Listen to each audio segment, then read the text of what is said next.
So, you told Sigrun you could not give her what she needed. You spoke out of cowardice. Aye, obviously. But as prospects for terror go, can you imagine knowing all along you're not enough for someone, and then living out their slow realization of that truth? I admit it chilled me to the bone. You presume to know how she will feel in the future. Why discredit her wishes and yours in the present? I just can't pretend not to know better. She's romanticized the idea of us. Certainly I've done the same. But is that anything to build a future on? I mean, look at me, brother. Be practical. If anyone else disparaged you as you disparaged yourself, I would wish to strike them with an axe. Now, back to Sigrun and your low opinion of yourself. Look, brother. I don't apologize for wanting her to have someone who can be everything to her. She deserves the best. Then why should she not deserve the smartest man alive? Sometimes I think you've come too far, brother. Did I overstep? No, Kratos. I appreciate your point. And to be fair, if I was so right, then why am I so angry at myself? Where is Freya? Away for the moment. As you know, she's attending to many things presently. Establishing a new governing body for the realms is no simple task. There are leaders to find and recruit, negotiations for sharing power.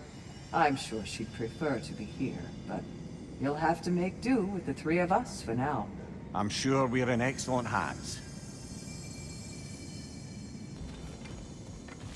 Sigrun, how fare you and your sisters? With just the three of us to attend to the fallen now, we're short-handed. But we've begun recruiting new shield maidens. Well, I happen to know of one lass who'd jump at the chance to join your ranks. You mean Thrud? Sif and Thor's daughter? Believe me, I know. She sought us out before the call even left our lips. She fights well and can be trusted. A recommendation from you, General. With that, how could we ignore her? Not that she'd let us.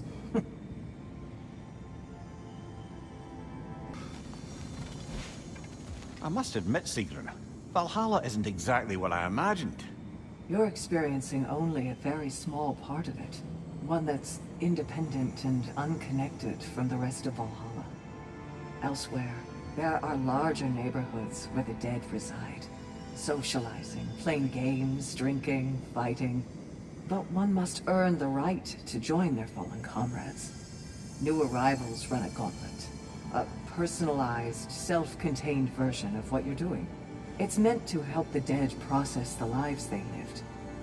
Those who are worthy, who have found some measure of closure, are allowed to move forward.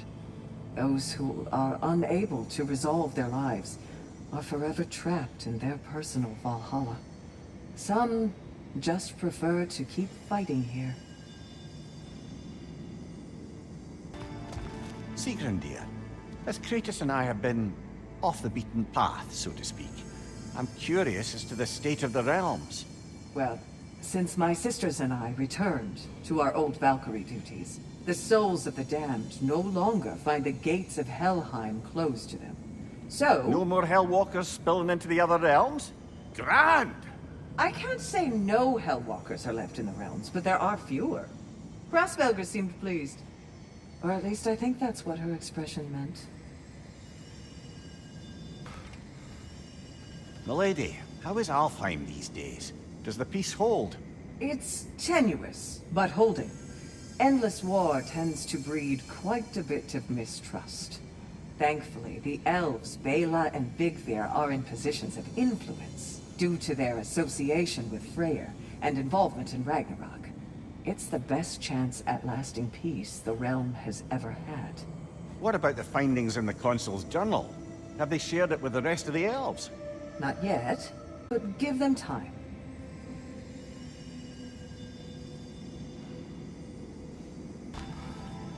Sigrun, been wondering. Are the remaining Vanir and Aesir playing nice in Vanaheim? The Asgardian relocation hasn't exactly been smooth sailing. But Hildisvini and Lady Sif are keeping the ship headed in the right direction. The people seem to understand compromise is their best path to prosperity, at least. Truth be told, I was hoping the old boar would have to call on me to smooth things over. But it's good to hear he and Sif have it under control. Freya hopes they'll join the council once the peace settles. Sigrun, love, what's the latest on Midgard? Life returns at last. After the Hellwalker desolation was followed by Fimbulwinter, I wondered if people would ever come out of hiding, or if there were any left to. But flowers bloom, the sun shines, and it's safe to travel the roads and rivers again. No one even seems to mind the giant serpent sunning himself across the mountaintops. Glad to hear it. Jormungandr's a big softy when you get to know him. And now that things aren't quite so desperate, raider attacks have declined. It's progress. Oh, I still can't bear the thought of Sigrun having damaged herself to save us. Or having damaged her connection to Valhalla, which she'd doubtless say was worse. Will there be consequences beyond her injuries? I don't suppose I can be sure of that either way. But I'm certainly going to begin worrying about it now. Thank you kindly. Did Valhalla return you to your forest last time? Aye, brother. And this time I wasn't alone. Were you attacked? No, far from it. Apparently my Valhalla isn't the stuff of constant combat at all. The memories of mine it draws on are more interpersonal.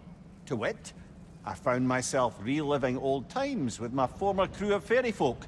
Cobweb, Mustard Seed, the whole pack of ne'er-do-wells. Such warm greetings for their old ringleader, like nary a day had passed. Sounds pleasant. Rather was, to be honest. I remain suspicious, but if this process is doing something for you, I remain open to seeing what it has in mind for me.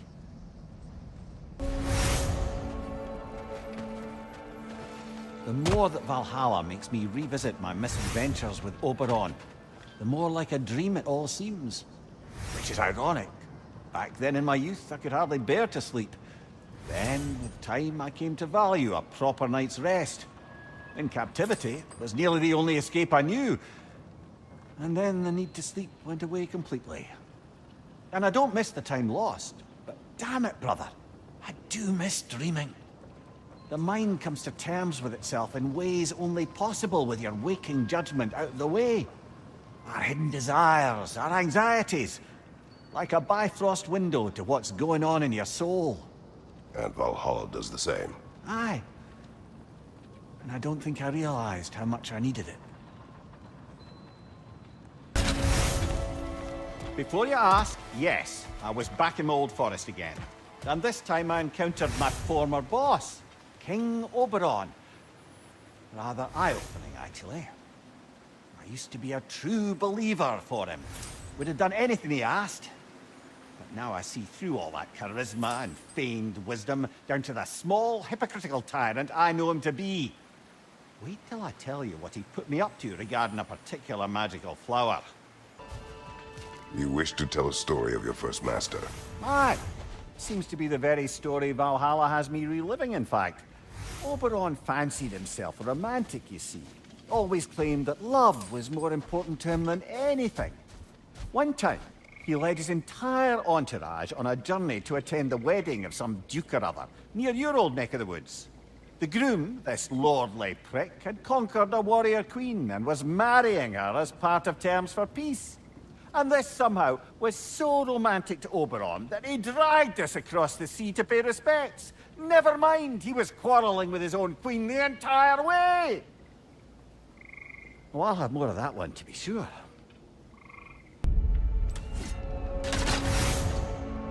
As I was saying about my old master and his lofty, so-called romantic ideals, we'd settled in a forest outside of Athens, a place well situated to observing the comings and goings of the Duke's other guests.